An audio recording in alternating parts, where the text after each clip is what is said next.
High everyone, this is me Shimin Promi. আমি চলে আসলাম আপনাদের সাথে সামারের একটা মেকআপ লুক নিয়ে। সো বেসিক্যালি সামারে আমি খুবই সিম্পল মেকআপ লুক করি, ফাউন্ডেশন অ্যাপ্লাই করি না নর্মালি। সো আমি যেটা আপনারা দেখলেন, আমি একটা সিরাম অ্যাপ্লাই করে নিলাম ফার্স্টেই। এর আগে আমার স্কিন অ্যাকচুয়ালি প্রিপেয়ার করা ছিল মোটামুটি।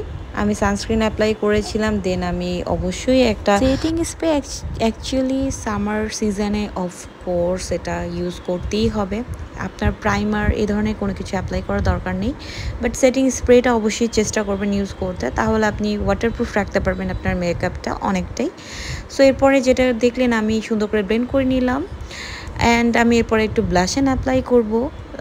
যেহেতু সামারের মেকআপ অ্যান্ড যে ধরনের গরম আমাদের এখন পড়ে, আমি খুব বেশি কিছু করব না মেকআপের সাথে, খুবই সিম্পল রাখি আমি আমার সামার টাইমে মেকআপে। আমি এভাবেই বের হই অ্যাকচুয়ালি। সো যেভাবে আমি নর্মালি মেকআপটা করি, খুবই র অ্যান্ড র্যান্ডাম। সো সেটি আপনাদেরকে দেখাচ্ছি যে কিভাবে আপনারা র অ্যান্ড র্যান্ডামভাবে বের হয়ে গেলে আপনাদেরকে স্টিল অনেক এলিগেন্ট লাগবে দেখতে। ইটস নট নেসেসারি যে আপনাকে সবসময় এক্সট্রাভাবে আইল্যাশ পরতে হবে। সিম্পলি একটু মাস্কারা দিয়ে নিলে কিন্তু আপনার লুকটা একদম চেঞ্জ হয়ে যায়। আমি সামার মেকআপে যেটা করি, অবশ্যই আমার মেকআপের মধ্যে মাস্কারাটা অবশ্যই থাকে অ্যান্ড লিপ গ্লসটা থাকে, বিকজ আমি জানি না কেন যেন আমার সামারেও আমার ঠোঁট ফাটে। সো সেই ক্ষেত্রে আমার মনে হয় লিপ গ্লসটা ইউজ করলে নর্মালি যখন বের হই তখন বেটার হয়, মানে আমার কাছে বেটার লাগে।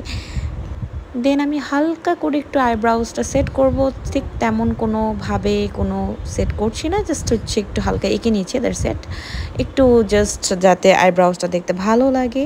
দেন আমি লিপ টিন্টের ওপরেই একটা সুন্দর লিপ গ্লস ইউজ করে নিয়েছি অ্যান্ড অফকোর্স আমার makeup done. As you can see, সবাই সবার ফিডব্যাক জানাবেন কেমন লাগলো মেকআপ।